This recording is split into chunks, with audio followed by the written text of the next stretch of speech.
So the problem when you make literally dozens of videos, probably hundreds at some point in my career, is that you kind of forget what you have and haven't done. So I always use a to-do list, and when I do a to-do list, without fail, something fails to get transferred, particularly if it's been on the to-do list for weeks. So I just say, go back and do it.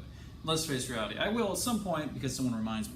So what I did not realize for my general chemistry course was that I never made a video targeted at my general chemistry students in Chemistry 1. They were all targeted at my Chem 2 students. And, you know, instructors get lazy, and I made a video, just kind of gave my Chem 2 videos to my Chem 1 students, and they're not that useful for Chem 1 students. So this is the first of several videos I've come back retroactively to say, you know, this is probably what I should actually be telling my students in Chemistry 1 to make sure they get it before I hand them all the Chemistry 2 stuff. But this concept in particular is a very relevant concept. It is a concept that students do not get. And it's a crying shame because this is a very, very important concept. It is the concept of molarity. Now, molarity, represented by a big M, is defined as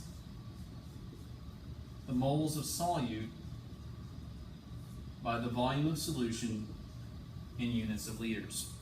Molarity and moles are not the same thing. They sound like homonyms, but they are not.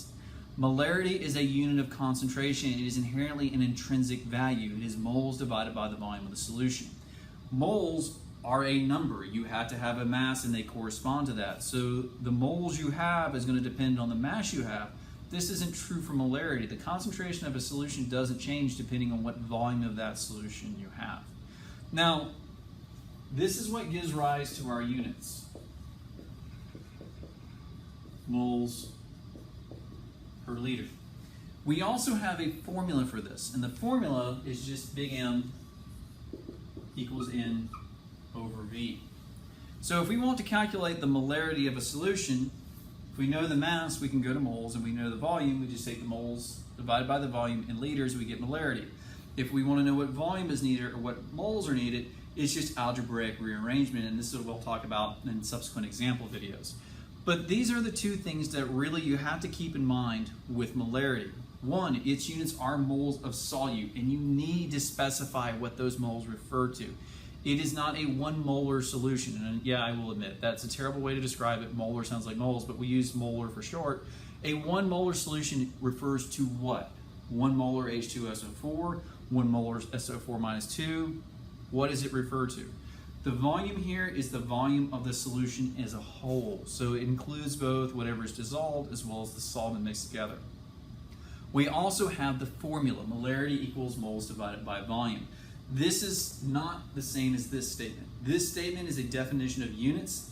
This is a statement in terms of mathematical formula. So it's not going to make sure that you're remembering that volume here needs to be in liters. So last big concept, and it cannot be said enough, molarity and moles are not the same number. Molarity is a unit of concentration. Moles are a number of atoms or molecules based on a given mass, etc. So, subsequent videos, we'll talk about how to work with molarity and how to determine concentration, if depending on what variable you're given, how to solve for it. But this is your first introduction to molarity, and if it's not, hopefully this is a good review for you.